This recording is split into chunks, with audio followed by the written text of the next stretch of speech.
You are tuned in to Nerd Overload, your weekly show for video games, movies, TV shows, comics, tech news, and more. Sponsored in part by Replays, Gameware, Movies, and More, and Creative Foundations, employing individuals with disabilities. Now your hosts, Sam Dunham, Cody Pinnick, Samantha Cross, and Josh Harrison. Hey everyone, welcome back to Nerd Overload, the show about pop and geek culture that you can't find on the Denny's menu. It'll be a grand slam. Absolutely. I'm Sam. I'm Josh. And no Cody and Samantha this week. They're on vacation, but we have a very special guest. I'm also Josh. Yes. It's going to be really confusing this week. I'm going to say Josh, and you're both are going to start responding. So it's high school all over again. Yeah, there you go. My whole life. We have a bunch of news stuff we want to get into, but as always, we're going to be talking a little bit about what we've been checking out this week. This past Saturday, Disney XD aired the second Star Wars Rebels animated movie, The Siege of Lothal. And it's kind of their opener to the Season 2 of Star Wars Rebels. Basically an hour-long episode. Okay, cool. But it's very Darth Vader heavy. Good. With James Earl Jones voicing the Dark Lord of the Sith himself. That's awesome. Oh, really? Excellent. Okay, I'm going to be the person, the voice of, I don't know, nobody it seems anymore, but I've never watched Rebels. When does it take place? 5 years before New Hope. Okay. So besides Vader, other characters we've seen show up in there? So far, Lando. Okay. And Billy D. Williams did voice Lando. That's awesome. Right, I did hear about that. I haven't watched Rebels he had an either, episode of himself, and he actually pops up in the movie, too. Oh, excellent. But he's like basically in hologram form by proxy, but he's there. Right. Other than that, so far, kind of a spoiler, Ahsoka from Clone Wars shows up, too. Oh, that's cool. As a much older version of herself. Clone Wars was great, but too boring for my kids. So there were a couple episodes in there that are really hard to watch, like when they're trying to get into like the galactic politics bullcrap. Exactly, yeah. And I mean, like Ahsoka's previous master, there was an episode with him that just kind of, there was some good action, but or not Ahsoka's master. Who was it? The dude with the little thing on his face. Oh, Plo Koon? Yeah. Yeah, he was kind of like a mentor, but he wasn't really her master. Right. And so we tried watching this with the kids, and it just got so into like the Senate and all this other weird stuff going on. That a lot of the same pitfalls of the prequels. Yeah, exactly. So I wanted to watch it. I thought it looked great. The art style is fantastic, but 7-year-old doesn't care. I watched all of Clone Wars, and I loved it. I liked how the animation improved as time went on. The final, like the Lost episode season, like the Netflix stuff, is kind of hard to watch. It's kind of weird. Mm-hmm. But a lot of the meat of the other stuff is great. Especially when you get into like the Mandalorian showing up. Anyway, that's detracting from what I'm talking about. But Rebels is the same crew who worked on that. Art style is a little different. It's a little more Disney style. Like Ezra looks kind of like Aladdin, like a young Aladdin. Okay, all right. He's one of the young main characters in the series.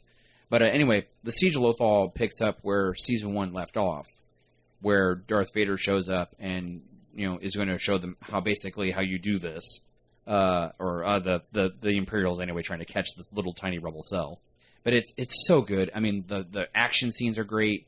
They do a good job of merging their style with the old original storyboard concept arts of Star Wars.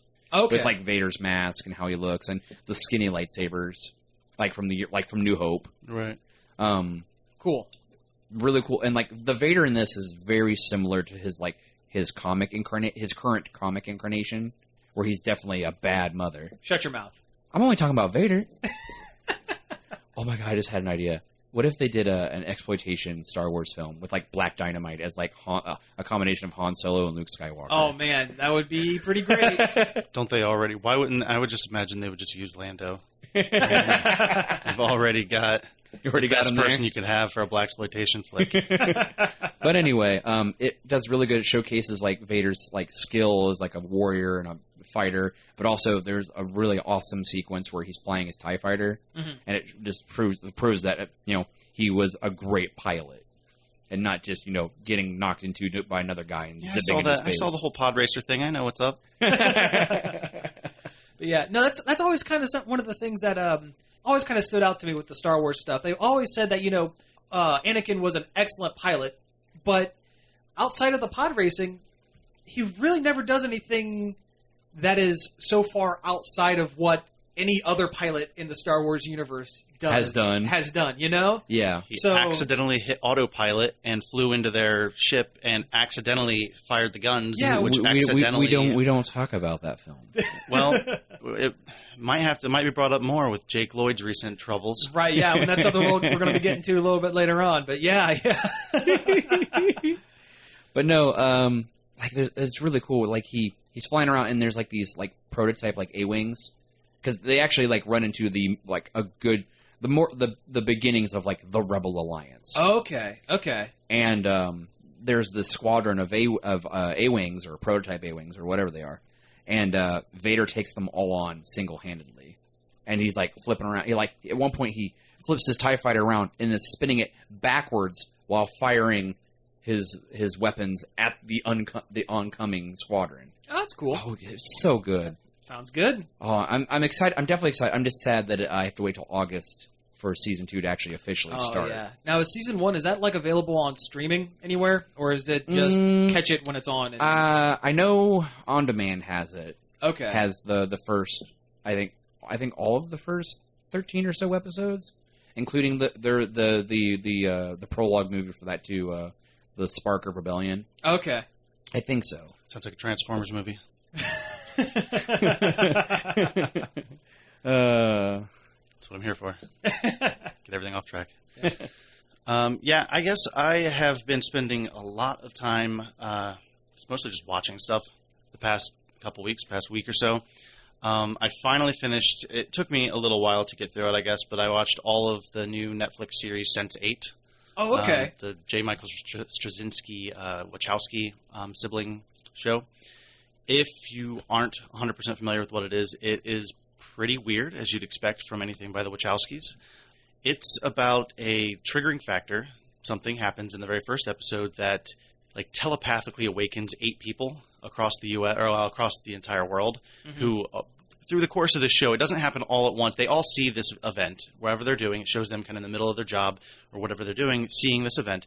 And then over the whole series, they slowly start to kind of become aware of one another. If 2 characters are experiencing similar emotions, they may like show up in each other where they're at. Like if they're sitting in a museum kind of bummed out about something, the other one will turn around in her kitchen and see him sitting there and kind of walk over and they'll start talking.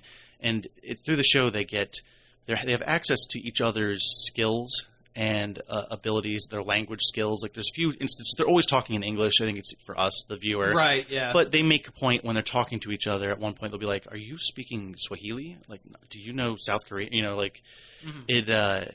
So it's pretty neat the different skills they use there.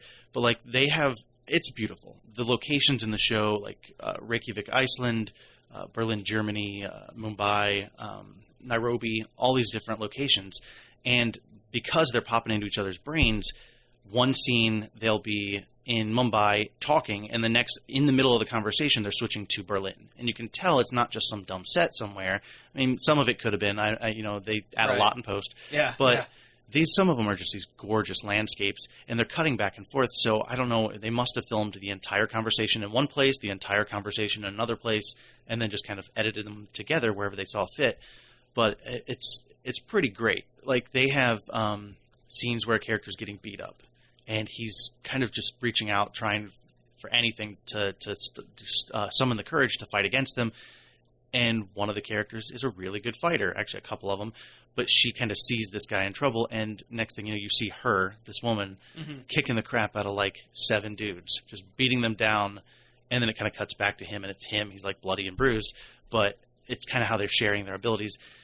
And as you have a show like this, they spend a lot of time just dealing with character development, right? Which is great. There's some fantastic characters from across the globe with a lot of different background, and different experiences. My favorite part of the show isn't really the overarching storyline. It is these characters' lives and what's going on with them and how they're able to, like, they're constantly coming up with problems they have to deal with, but they're rising to the challenge each time. And sometimes they need the help of one of the other Sense8s, as they call them. Okay, yeah. Hence the name. Right.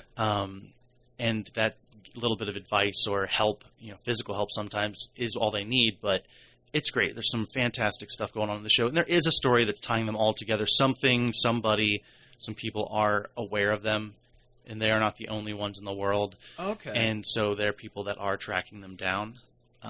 So there's some weird rules. Some stuff kind of makes, well, a lot of it doesn't really make sense because it's supposed to be kind of sci-fi. But well, it's Straczynski and it's Wachowski siblings, so it does.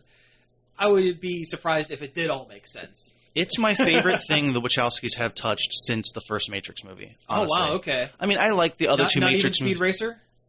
That's fun for its own campy values and because I love Christina Ricci. Oh yeah. But beyond that, no, it's my favorite thing. Because they don't try too much. It's a lot. It's a lot to kind of figure out what's going on, the rules and everything. I don't know if Straczynski's having a calming hand or if they know they have enough time to explain everything. They don't have to try to shove everything in there like they did with Jupiter Ascending. Yeah. But that's my problem with them half the time is they just try too much in a small movie. Yeah. Well, you see, that's the thing with both the Wachowskis and Straczynski. Alone, both groups of them, they have a hard time kind of reining it in. Because remember when, Straczynski was writing Superman? There. Oh, was he? Yeah, there a couple years ago. And that was the Superman Grounded storyline, like where he decided to just walk across America. Oh, right. Oh, yeah. And I remember it wasn't very good because he wasn't kept in check. He was just kind of allowed to do whatever. And the same thing with the Wachowskis. They, when they're left to their own devices, they kind of they don't know when enough is enough. Right. So maybe by them working together and kind of keeping each other in check, that's really what's helping them kind of help this project gel. Well, then I hope one of them works with Neil Blomkamp because when I think of two people that they try to put way too much into a single movie, it's those two. He has great ideas. He just gets bogged down with Elysium had too much. Had way too much stuff in it. Yeah. I thought the same a little bit of Chappie. I think there was completely unnecessary elements in Chappie. I really like Chappie. Me too. I actually really liked it myself. I just thought there were parts District that didn't 9. need to be in there. Me too. I love District 9. Yeah. So, yeah, I mean, I've watched a bunch of other stuff, but Sense8 was kind of the big thing I watched that I can actually speak to because the other stuff's like the newest episode of True Detective. It's the first episode of the season. It's confusing. Well, sure. There's some weird nonlinear parts they don't explain too well. Yeah. But I feel Vince Vaughn in it. Good. I didn't know what any of the characters' roles were going to be in it. I just knew who was going to be in it. Mm-hmm. Rachel McAdams kind of surprises me with the way she's playing her character. Okay. Vince Vaughn, I don't have a peg on what his character is, but he seems interesting. And then Colin Farrell is kind of a scumbag, but yeah. that's not well, he's really playing new. to his strengths, so Exactly. I mean, he does have a bullseye on his forehead, which is really weird for the role. It's a weird choice. It's a weird choice. It is. Yeah, He kept asking. Yeah, kept asking for. Spoiler alert! It was not makeup for Bullseye. Yeah. So method actor. He Exactly. really did carve that bullseye in his forehead. He's giving Shia LaBeouf a run for his money. Yeah. Just do it. That's right. All right. Well, I haven't been checking out a whole lot this week.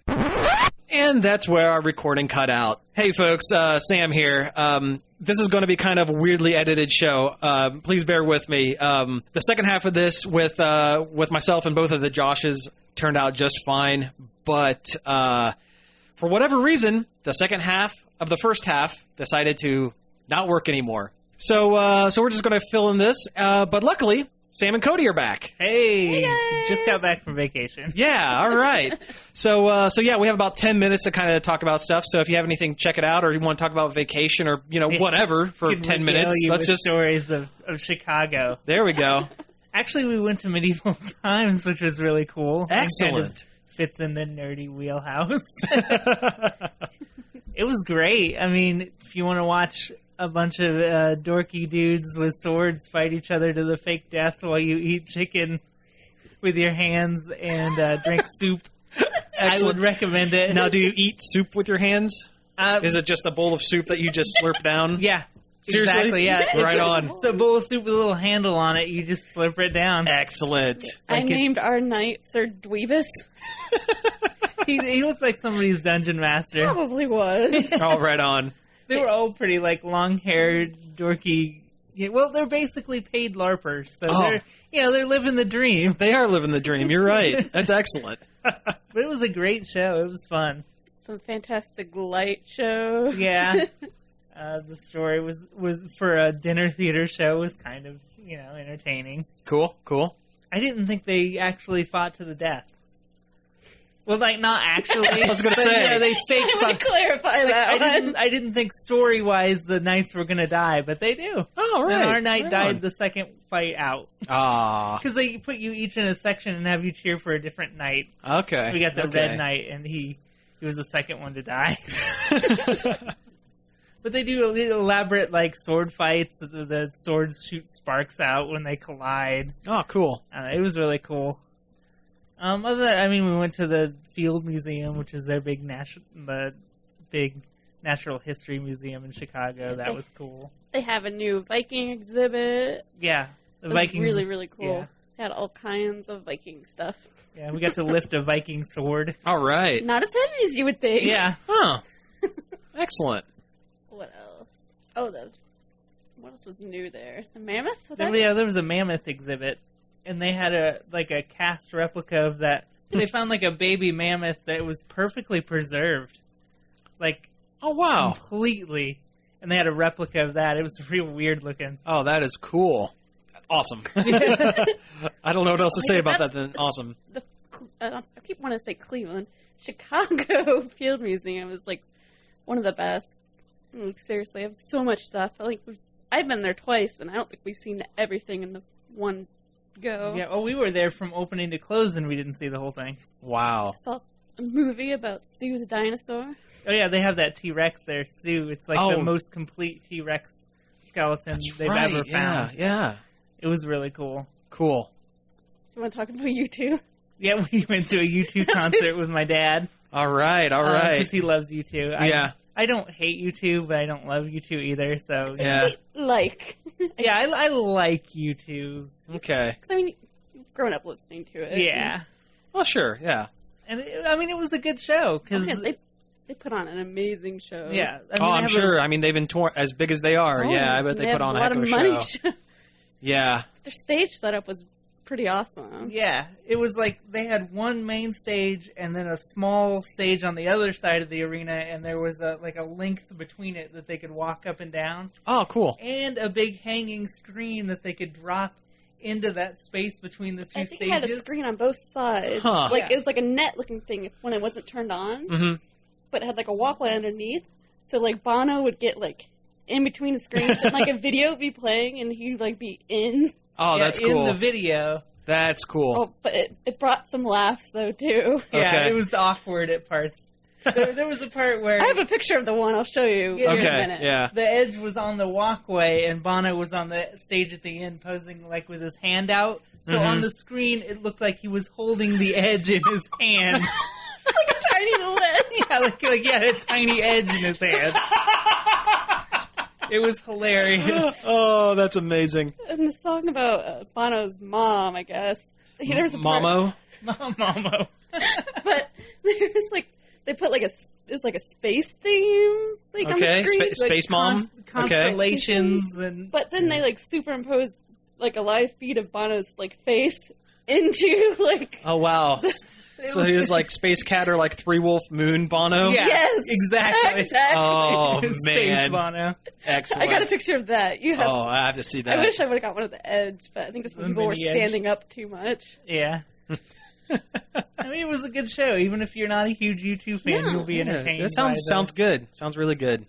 And more regular stuff. I've actually read some comics recently. Oh, cool. I read the new Starfire, and I thought it was dumb. Yeah. But was it offensively dumb? Only slightly. Well, then it's a plus. It was a way too similar to the Harley Quinn comics.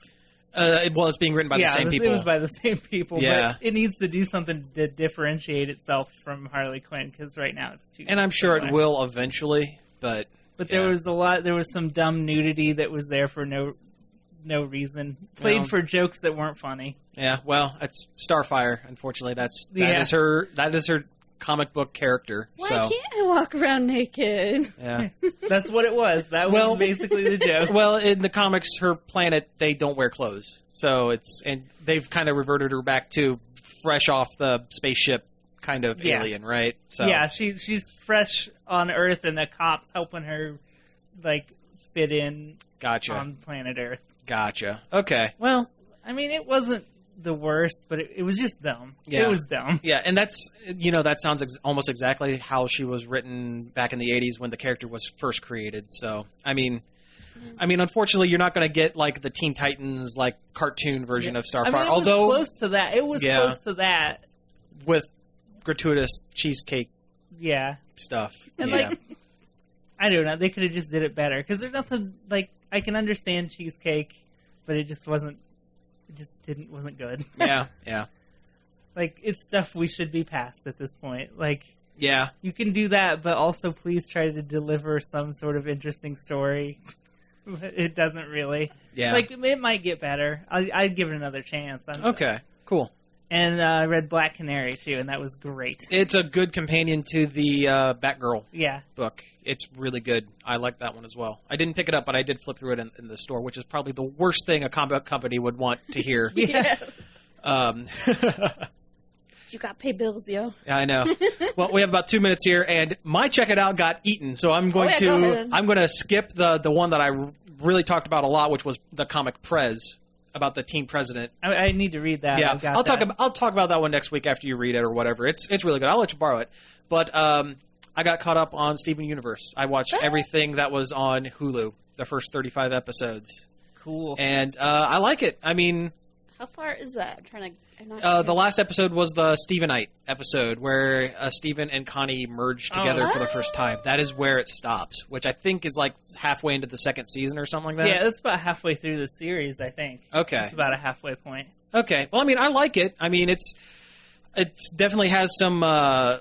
it's very similar to Adventure Time in tone at points, and I like Amethyst. I know she's going to end up being like the least developed character of the three. Oh no, actually, she has, really, yeah. Further on, she has at least one episode I could think of off the top of my head. That's cool.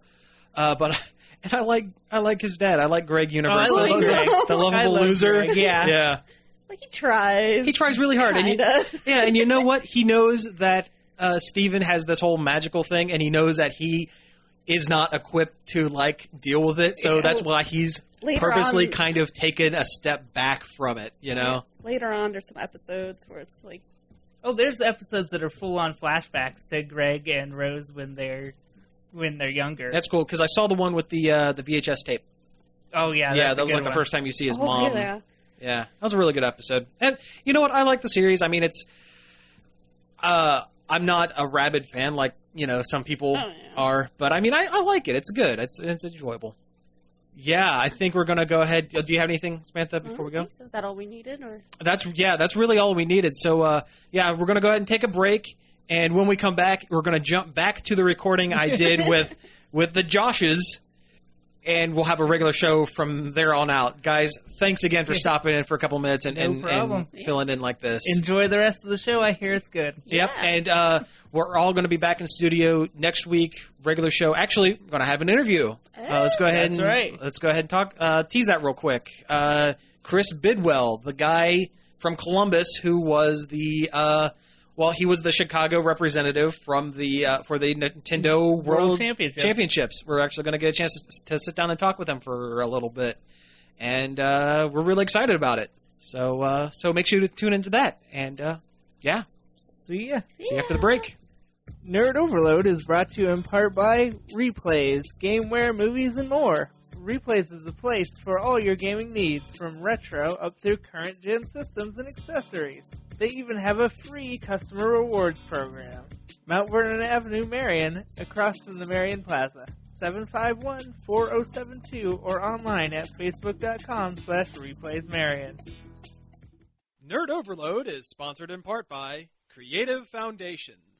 Hi, my name is Robert. Hi, my name is Amber. Hi, my name is Jessica. I'm Jimmy, and I work at Crave Foundations, the store that employs people with developmental disabilities. We have 4 locations: Delaware, Mount Vernon, Marysville, and Urbana. Our website is creativefoundations.org. Find us on Facebook.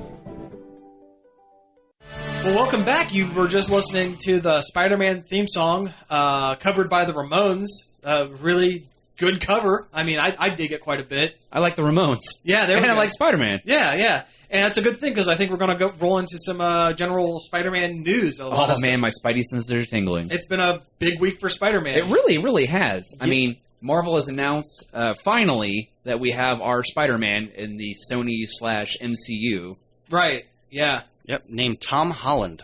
Okay. Seems to be a pretty young kid from the UK. What's this with them casting, like, British guys for Spider-Man? I liked Andrew Garfield. I liked him, too. He had a weird his looking movies face. weren't great, like, his but- head was weird. Like I think it was mostly his hair. He looked like Mac Tonight.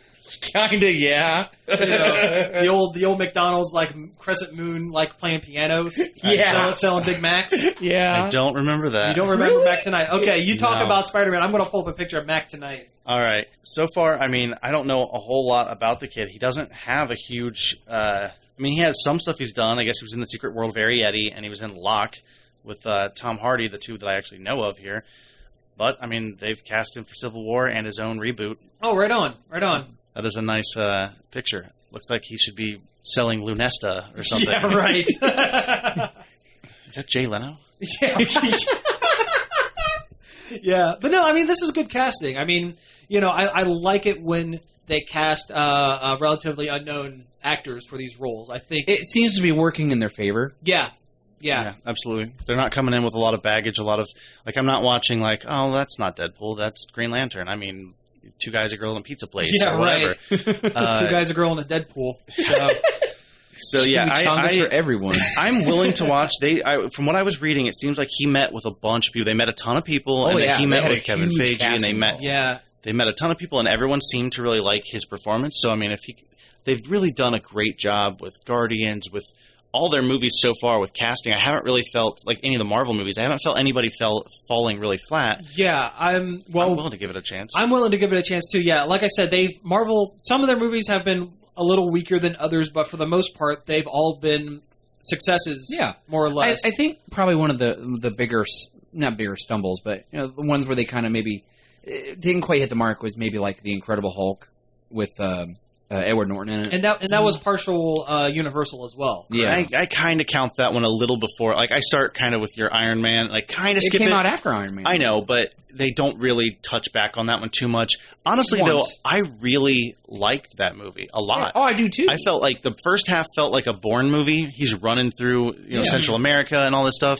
Don't make me hungry. You won't like me when I'm hungry. Yeah. The little reference for Stan Lee, like obviously those are all meant to be in there. I liked Tim Roth.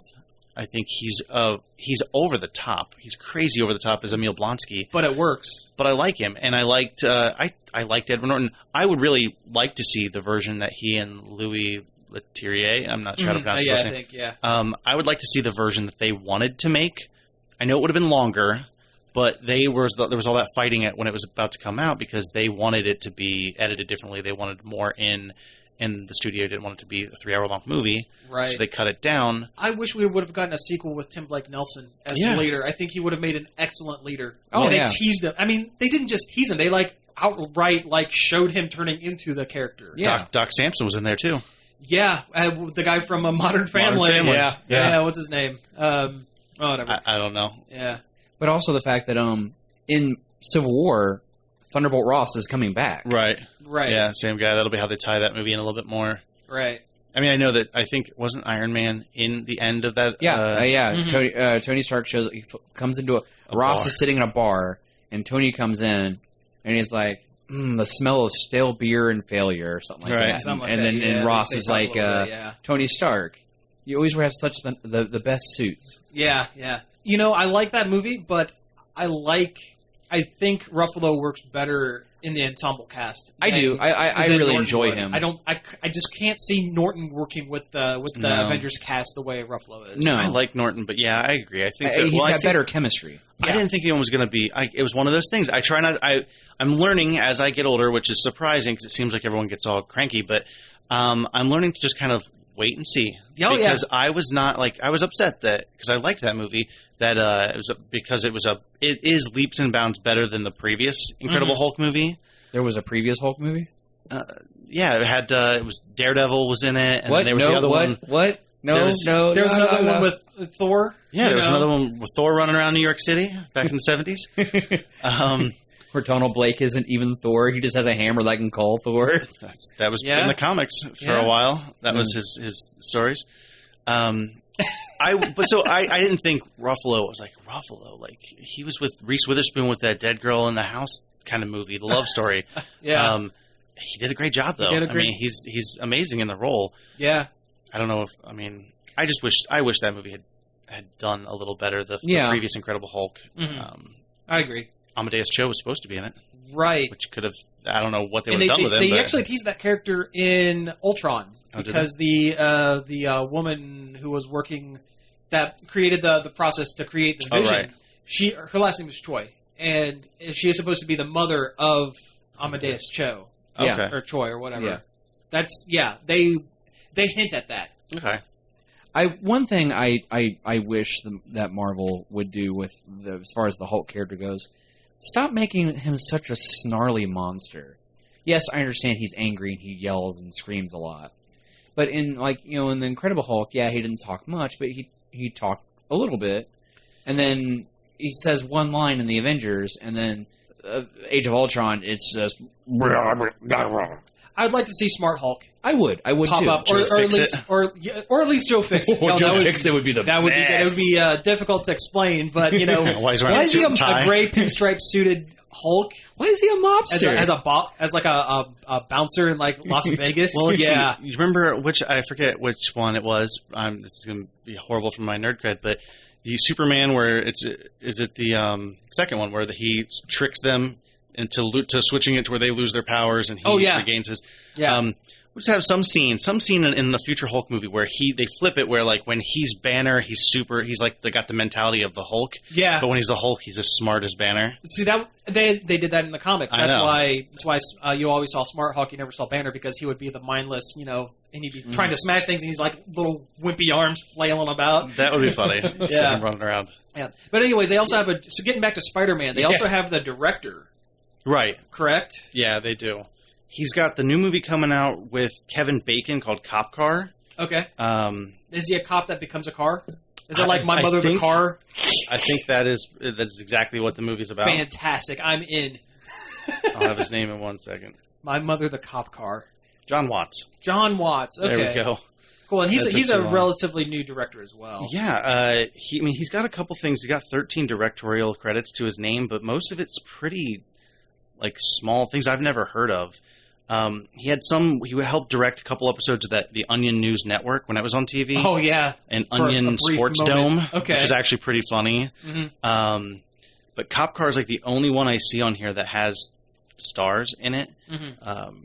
It seems like Cop Car is not about a cop who turns into a car. Bummer. It's about a sheriff who's trying to find some kids who stole his car and on a joyride. Oh, okay. Interesting. But yeah, no, I don't know what they saw in his work. I've yet to check his work out, so I don't know what they saw. I think him and the producer, Kevin Feige.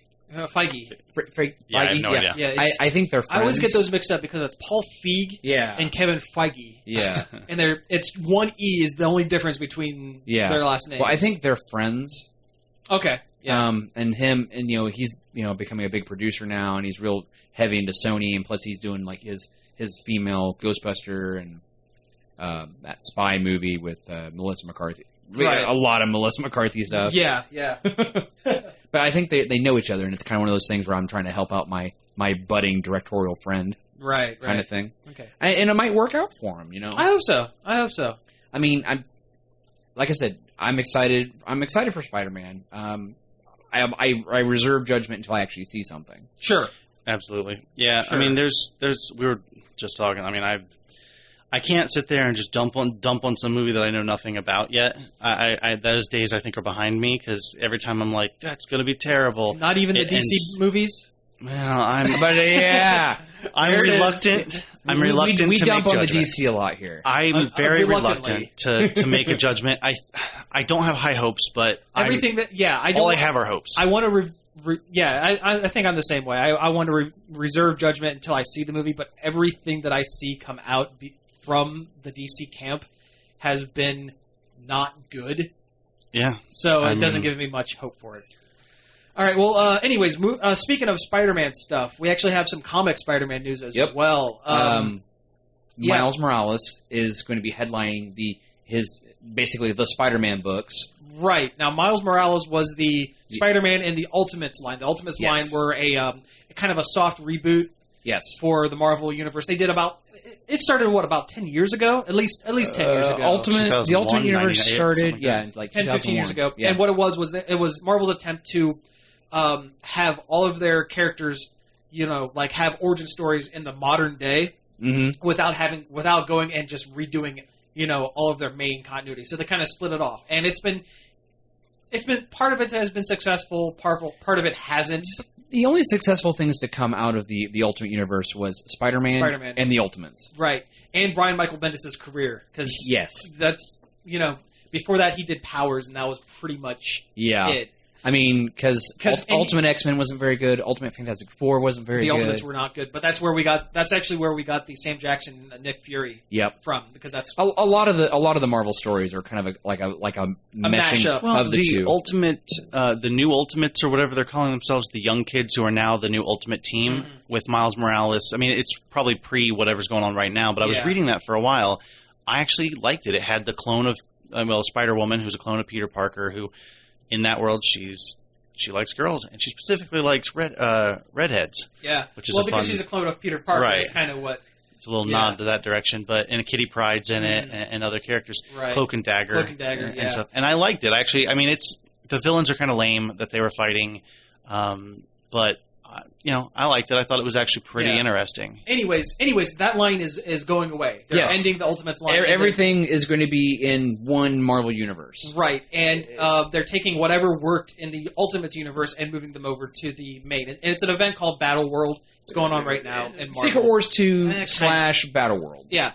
Anyways, one of the only things that's really working, that's getting transferred over, is Spider-Man. Miles. Yep. Miles Morales, who is part Latino, part African American. Yep.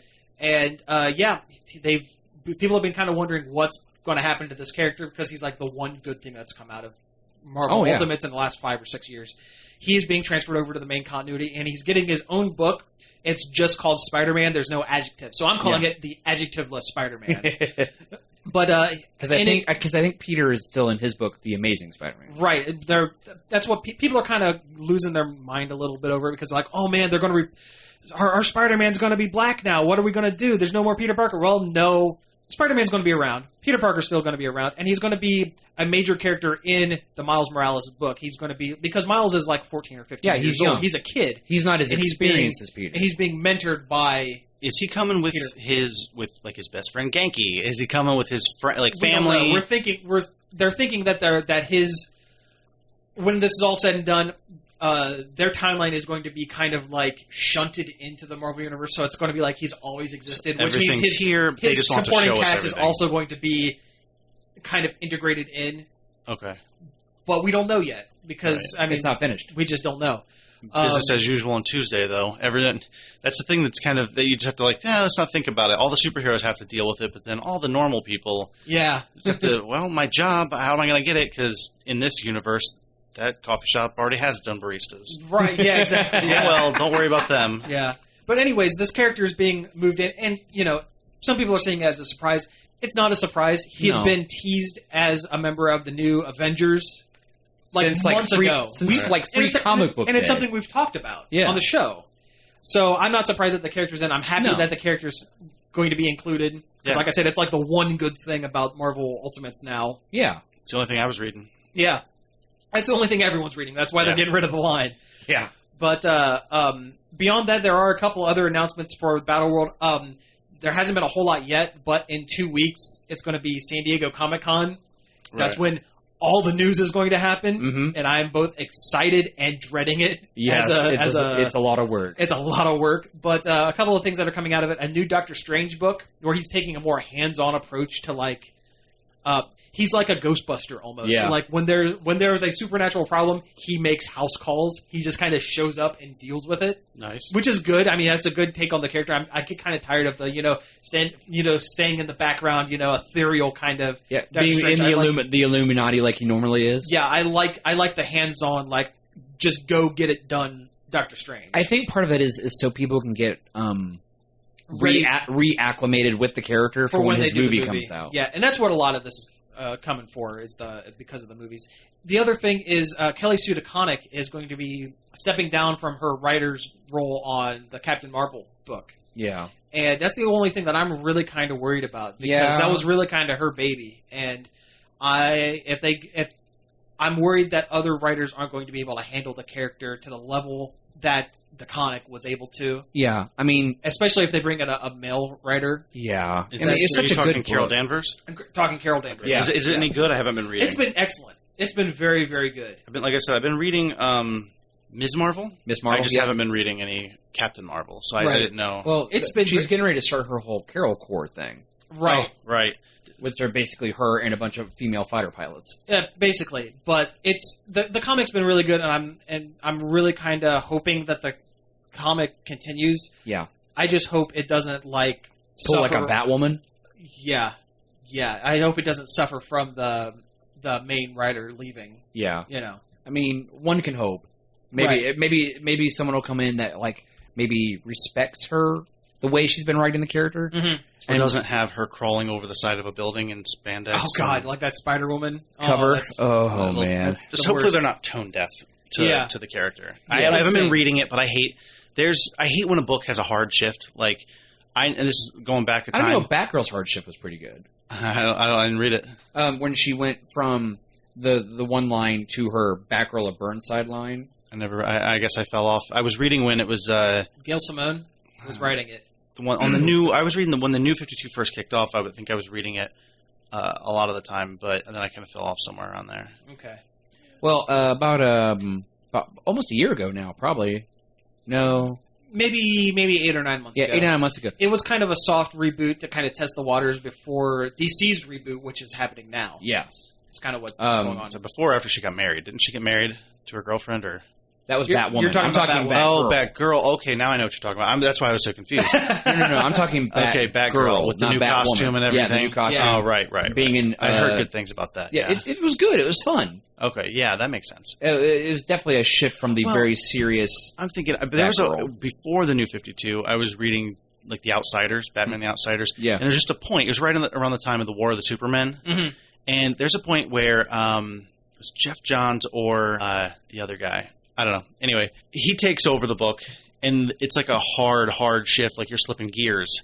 The whole tone of the book, everything changes. Geoforce turns into a massive jerk. Oh, yeah. I was reading it around that time as well. Yeah, it was horrible. I had to put it down. It was the first time I ever noticed a change in writer, because it wasn't wow, he's acting a little bit more jerky than it was jarring. It was Eradicator Superman showed up. Yeah. It was very, very hard for me to. I stopped reading the book, and I had been reading it since I think it was Batman and the Outsiders, and then it dropped to just the Outsiders, and I've been reading it for a long time. I just had to stop it. I couldn't read it anymore. Yeah, I hate it when that happens, when you have a real hard shift. It's bad.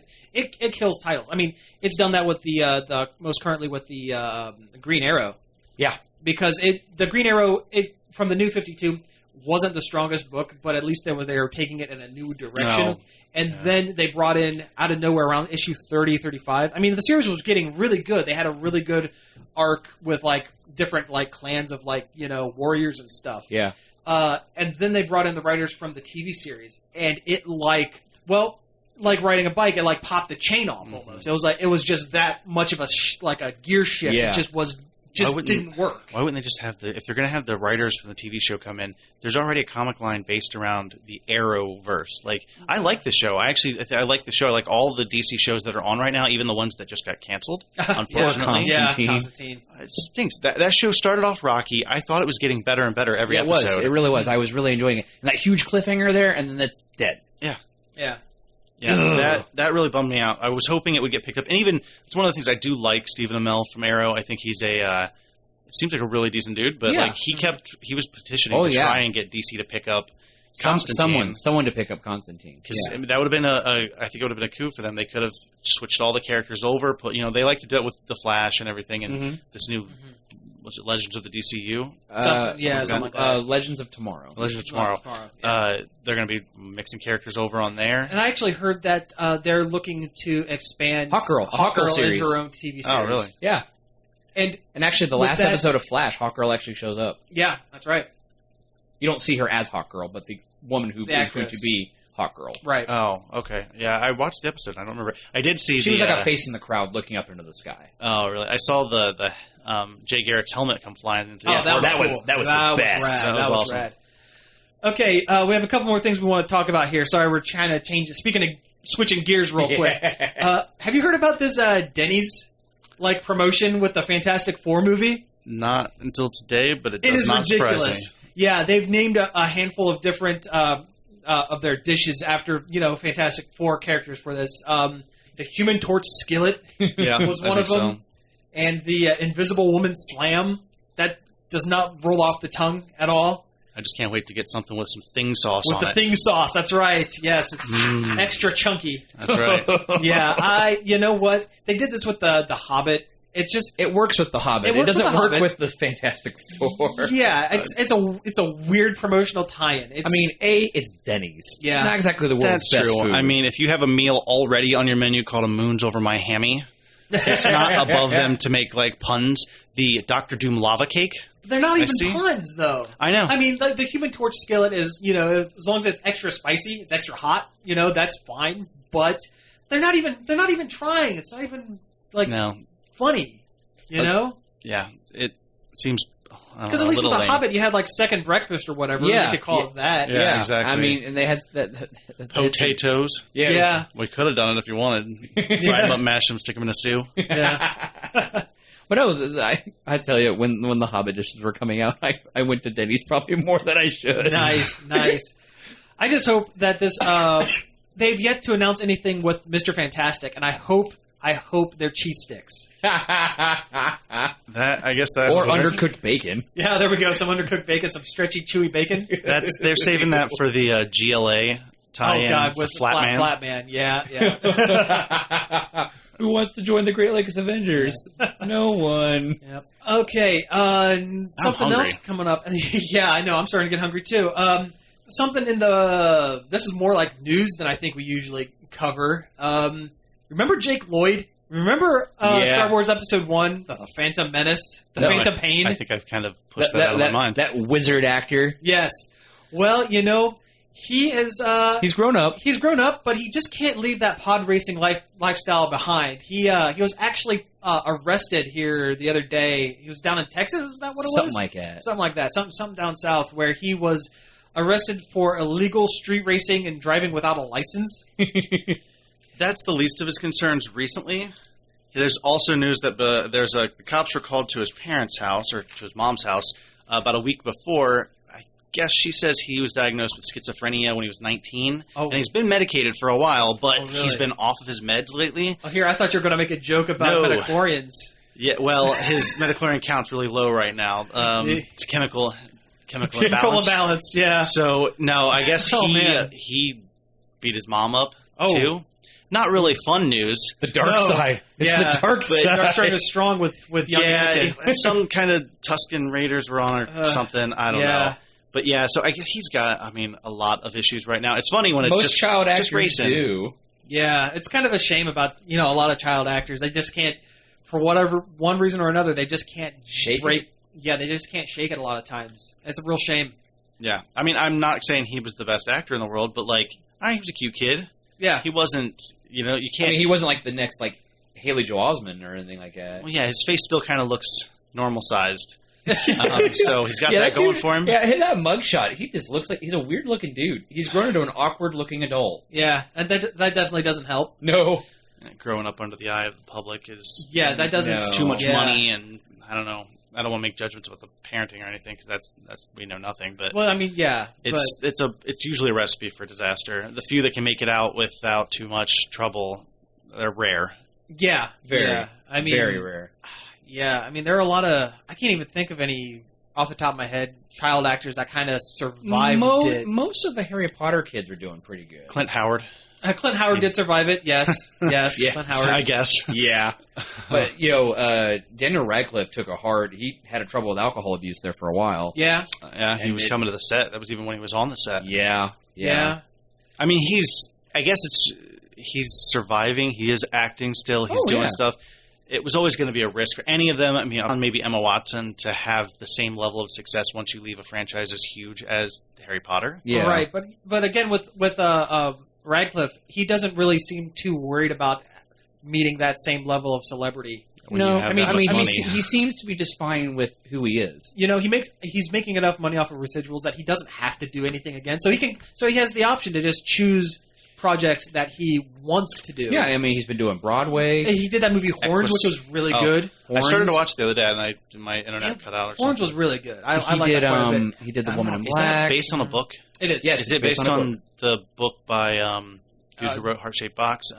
Joe Hill? Joe Hill, yeah. Okay, Stephen King's son. Yeah. Okay, I thought so. I read Heart Shaped Box, and then it was one of those, like, it came with the first chapter, the first whatever of Horns. So I read it, and I was like, oh, that seems pretty interesting. And then I just never read it. And I hadn't my wife read the book, and she really, really liked it. Yeah, yeah. But I mean, look at speaking of Harry Potter, look at Rupert Grint. What has he done? He bought an ice cream truck, and he was giving it away for free, though. Yeah, at least he's doing awesome. Nice stuff. But I mean, if I had the money, I would totally do that. Yeah, yeah. But And, I mean, Tom Felton's done some things here and there. He has. He was in Planet of the Apes. The first one. Yeah. Well, was it Matthew Lewis, the guy who played Neville Longbottom, just recently posed in his underwear for a magazine? That was weird. You want to talk about an awkward-looking kid who grew up into a very attractive man. I don't care. Yes. He's a good guy. Though I do love J.K. Rowling on Twitter. Oh, yeah, that was a funny, she is funny the best. She just everything she does on Twitter. It's gold. Yeah. And I love how these actors, these kids, formed like this family-like bond with her. And that's because they worked with her for so many years. I mean, if they'd just done like one or two, if the Harry Potter movies hadn't taken off and they'd only done one or two. Golden Compass. Golden Compass, yeah. Yeah. Oh man, Golden Compass. That's a great book series. These actors wouldn't be, I don't think they would be as well adjusted as they are today. Because, probably not. They grew up with it. They were child actors, but by the end of the series, they were adult actors. I mean, they grew up with it. They were able to kind of roll with it, you know? Yeah. I think when you run into the problems are the ones that were child actors, they worked for a couple of years and then stopped. And either, between money mismanagement or not being able to, like, find work, once they lost that child cuteness or whatever. I think that's where the problem really rolls in, Danny Bonaducci. Doesn't say Dustin Diamond. Dustin Diamond, what a scumbag. What a train wreck that dude is. Arrested on Christmas Eve at a bar in Minnesota for stabbing a guy. Yeah. With his professional party clown girlfriend. Yeah. Yeah. Sounds like my favorite Christmas. Didn't he do one of those like stupid reality celebrity shows where the Celebrity Fit Club or whatever? Yeah, he threatened to fight somebody by trial by combat or something. The trainer. He boxed the guy, didn't he? I don't remember. He was one of those celebrity boxing. He boxed Horshack from Welcome Back, Kotter and beat him to a pulp. I remember that. I don't want to go negative there. Anyway, anyway. So young Anakin still doing that pod racing in the real world. Yep. And I think we have time for just like one real quick one. This is actually a good one. Ended on a high note. Lego has announced that they are going to start creating more green products by limiting the amount of plastics in their. Yeah, they are. I mean, last year they produced it was like some crazy amount, like 32 billion bricks or something like that in the last year. Yeah. I assume that even though this is going to be a more environmentally friendly plastic, it's still going to hurt like crap when I step on them. My kids don't pick up their Legos, ever. I actually read this article yesterday about how much force it takes to actually destroy a Lego brick. Oh, those things are dense. Oh, yeah. Like, they took, like, the little, the 2x2, square little one, and it took, like, 650 pounds to actually crush it. And it wasn't so much that it broke that it almost melted. Huh. It was a plastic failure. Yeah. It wasn't failure in the design of the brick, but in the material itself. Yeah, those things are hardy. A tower to break that would have had to been like god awful tall, like something like 32 miles tall. That's crazy. Which is impossible to build. Yeah. Because it would fall apart. But anyway, I love the fact that they're investing in ways to make a plastic or a plastic like material that has a better environmental footprint. Right. Yeah. I mean, it's nice to see. It's nice to see that some companies they're not all like faceless evil corporations. Like some of them are actually trying. Yeah. Well, it's just a good. I feeling, mean, they cut ties with Shell Oil. Yeah. Yeah. I think it also helps the fact that they are not an American company. Oh, absolutely. Yeah. Which sometimes I forget that they're not. Right. I mean, they're one of the biggest corporations on the planet. Mm-hmm. I mean, they've been around forever. Building one of the biggest brands in toys ever. Yeah. Yeah, I watched that documentary. They had like a mini documentary. Yeah, that I've came seen out. it. I've seen it. It was pretty good. Apparently, they're investing $150 million on this attempt to develop a sustainable non-plastic material for the bricks. Hey, you know what? That's great. And I mean, that's like 3 Lego sets. Yeah. Yeah. Yep. Oh, that's a good one. All right. I think that's actually a good place to end it. You've been listening to Nerd Overload. Thank you very much for tuning in this week. You can check us out at facebook.com/Nerd Overload website. And each and every day over at nerdoverload.com, we have news, reviews, and all sorts of stuff. And remember, San Diego Comic-Con is coming up in a couple weeks, and we hit that scene hard every year. So be sure to tune in for that.